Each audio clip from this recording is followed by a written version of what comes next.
The Seattle Library was one of them. I've been in it and around it. Yeah. It's a pretty monstrous building. It looks like a big kind of, it looks like if you were going to build a library out of Gillette blue blades, a kind of a monstrous, hard-edged, glassy, steely heap that communicates very poorly with the street. The inside of it is organized so weirdly that, the whole idea that you get from this guy, Rem Koolhaas, is that he's striving tremendously to confound all your expectations for how a building might work or how it might be programmed for its typological use or how it might connect with the rest of the city. They're trying to confound you. And, they say that, this anarchic idea of trying to disturb the citizen over the building, and trying to upset them or defy their expectations, that's supposed to be kind of a healthy strategy. But I don't find it healthy at all. I think that people need to be oriented and comfortable in their surroundings, and the buildings need to inform them about where they are and who they are and where they're going and what they're doing.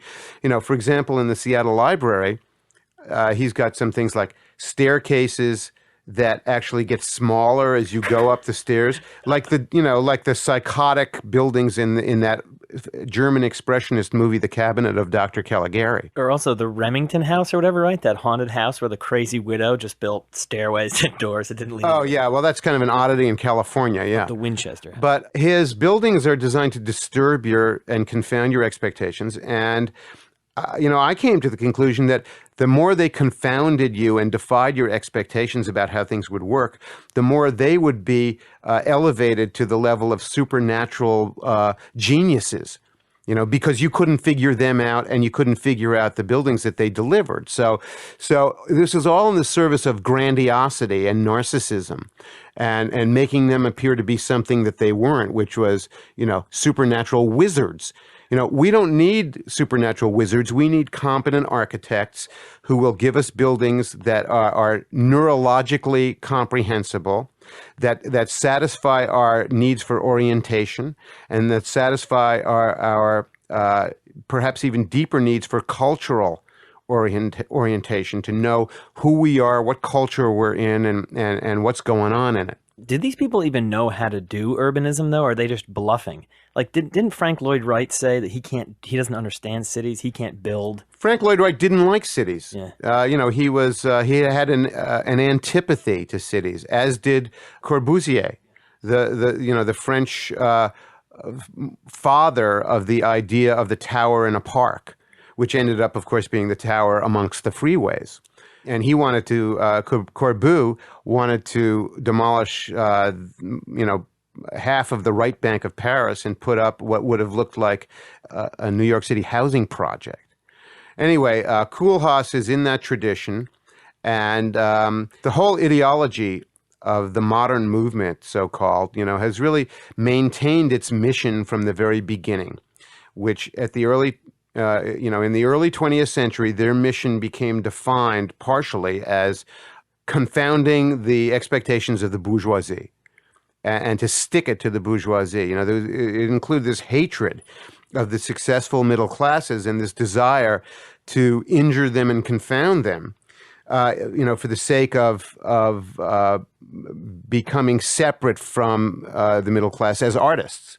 Of creating a barrier between the heroism of the lone, tortured, artistic soul, as opposed to the sordidness of the bourgeois, acquisitive, money-grubbing, shop owner, who want to buy a painting. So this great sort of cleavage occurred between bohemianism and sort of people who represented success in society. And that has just continued with the programming of the ideology for the last 100 years. And, it's maintained rigorously by the mandarins of the architecture schools. I'm wondering, my question, I guess, is when cities have the opportunity to create something new, it seems like they either make it a cartoon or some futuristic box that is kind of screaming for attention. And I'm wondering, why is it that people are not interested in building classic buildings that blend in? So if you could help me understand this a little better, I would really appreciate it. Thanks so much, guys. Jim, have you seen these things in person? I've actually seen these buildings in person. I've seen and been in the Seattle Public Library designed by Rem Koolhaas. Yeah. And, it's not that hard to understand what's going on. The city officials are not that sophisticated. They're probably not stupid, but basically what they're hoodwinked into is a kind of a fashion contest with other cities, a status fashion contest. And the big status symbol for the last 20 years has been, to get a museum or a library designed by one of a certain roster of star architects, or STARchitects as they're called. And, it's a revolving door of Frank Gehry, Rem Koolhaas, Peter Eisenman, a bunch of other people. The results have been disastrous for, practically every place has done this. The case of the Seattle Library is interesting. Yeah, it is a building that is intimidating, and the inside of it is an interesting thing because it completely disorients you. You go up these stairways that are designed to make you feel disoriented and to not really particularly lead to a place that you understand. And the ideology of academic architecture these days is based on the wish to confound our expectations about how buildings will work and about how cities will work and how the buildings will relate to the cities. So, the program with Rem Koolhaas, and he states this explicitly in his own writings, is to confuse the person using the building and create as much anxiety as possible in the users and to mystify them. And the whole object of this whole exercise is to make the architects seem more supernaturally brilliant for having created all this mystification. The more mystification they create, the more it supposedly means that they know things that you don't. All right, Jim, but what I don't understand is not only have these guys like Koolhaas, conned all the mayors of these cities around the world, but the American Institute of Architects is giving this guy awards. He got an award for this public library, which looks like a droid transport carrier out of a George Lucas film. All the big architecture prizes are going to these horrendous, despotic, high-tech buildings that look like they're constructed out of Gillette blue blades or, some other really frightening material. It is a con game, and it's also a game of the emperor's new clothes.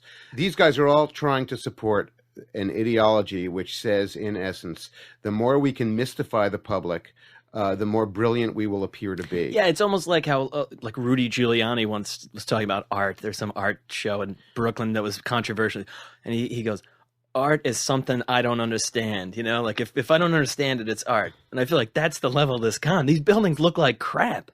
Well, that's the other, that's the other end of the spectrum, which is kind of Philistinism. Which is, I don't know nothing about art, but I know what I like. There is such a thing as, there's a different path. And let me perhaps put it this way. One way of understanding the urban principles involved is to know that there's a difference between background buildings and monumental buildings, and that monumental buildings have a certain obligation to help us feel oriented, to know what they are, to be typologically consistent with our expectations, and also to present a sort of sense of decorum to the city, because the city can be an intimidating place for the person who lives there. It's a place of, you're meeting a lot of strangers constantly. You're around people you don't know. There are a lot of exciting, stimulating, but also kind of intimidating things that happen to you in the city.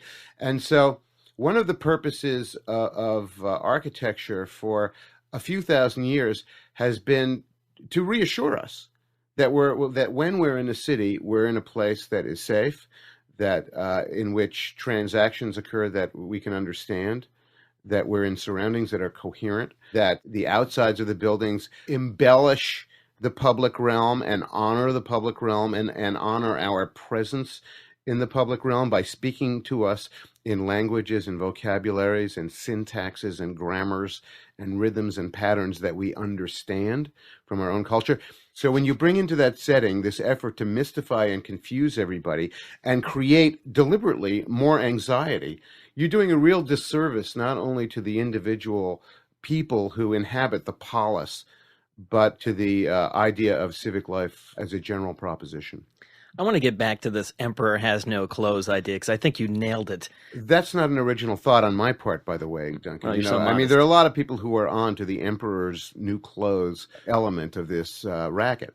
Well, there's a reporter I happen to really enjoy his writing, but he was writing about my hometown, Troy, and I think he suffered from the emperor had no clothes situation with this MPAC building. Now, you were speaking at RPI recently. Did you see this thing? It's a galactic battle star. Yeah, it's the mother ship. And the tragic thing about it is that the Rensselaer Polytechnic campus is one of the more coherent ensembles of buildings in the United States, of urban college campuses. It's, most of it is a Beaux-Arts period, Greco-Roman sort of neoclassical ensemble of buildings, very handsome, very orderly, creates a sense of coherence and order, which helps young people who are, struggling to develop a point of view about the world and to feel that their existence has purpose and order.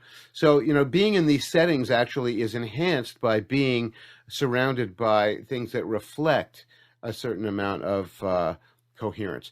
And into this, they've now introduced this kind of mothership UFO.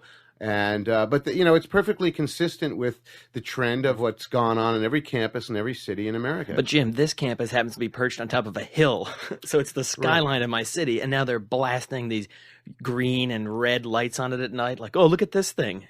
It's totally... it's like if you were going to put on a clown suit and jump up and down on the highest part of your city and point at yourself and say, look at me, I'm special. But they have a school of architecture at RPI. What are architects actually learning in school? By the way, we should now have a Special Olympics for architects, so they can jump up and down in their clown suits and be as special as they want. Yeah, it's tragic. RPI, of course, is not really a special case. There are you can probably count on one hand the architecture schools around the country that are actually teaching, something that has a future. Most of them are pretty much stuck in the fashionista / mystification racket. And RPI, unfortunately, is one of them, although they have heavier emphasis on just some of the technical considerations, like, these claddings that are made out of, rare metals like titanium, which are an unbelievable squandering of resources. And they're really into a lot of the high-tech stuff. Many of the buildings that are getting these awards from the architecture societies and the Pritzker Prize and all that, they're doing it by dabbling in high-tech-ism. It's not necessarily anything really wonderful about cladding a building with titanium from a technical point of view. It doesn't improve the insulating or heating properties or air conditioning properties. It's just a stunt, really. Jim, you lecture all around the country, and you do speak. I actually call it flapping my gums. But you do speak at some. You've spoken at architectural institutes and things like that, right? Yeah, I've been to many of the biggies. So have you talked to these architects? What the hell are they learning in school? Do they apologize to you when they hear you, or do they argue with you? Oh, no, they argue with me strenuously, especially at the more elite universities. I've been to Harvard, 3 or 4 times, and, they think that this is a joke, that I'm complaining about it, because they think that mystification is wonderful. Yeah. It makes them feel more superior. So they're totally along with that program, and they're certainly prompted and supported in it by their professors, who also get a huge lift out of feeling like superior supernatural beings from another planet, because they've succeeded in mystifying people and making them feel uncomfortable in the buildings that they have to go to every day. Mm. Another interesting case, by the way, is MIT, which is down the street from Harvard. And they were gifted with the famous Frank Gehry building known as the Stata Center, which is a kind of a classroom complex. It was supposed to be the centerpiece of their, quote, new Main Street, which is called Vassar Street off of Mass Avenue. The building's only been open for about 2 years, and they've already incurred something like $100 million lawsuit because the roof doesn't work, and the way that the entrances were designed, they were perfectly designed to direct large pieces of ice to fall on the heads of people on the sidewalk. As if they couldn't have predicted that from these, these steel shed channelized roofs that they have over the entrances. And so they're in a lot of trouble with that. They're going to probably have to do a lot of costly retrofitting. The inside of the building, by the way, doesn't work very well for the people who work there, because there were all these glass walls where people wanted to have private offices, so they could sit in there and, drink their coffee and be alone and not be bothered. And instead, they got glass walls for all their offices. And, they would be taking corrugated cardboard cartons, that the computers came in, and taping them to the walls, the glass walls of their office, so that they could have some privacy. So the whole thing was sort of a fiasco, in spite of the fact that, it's a playful building and, it looks cute on the outside on one side. And the whole issue with Vassar Street, too, has gotten very funny, because most of the buildings along Vassar Street now at ground level actually present the heat, air conditioning, exhaust vents at eyebrow level, so that when you're going by, you get blasted with either hot air or cold air,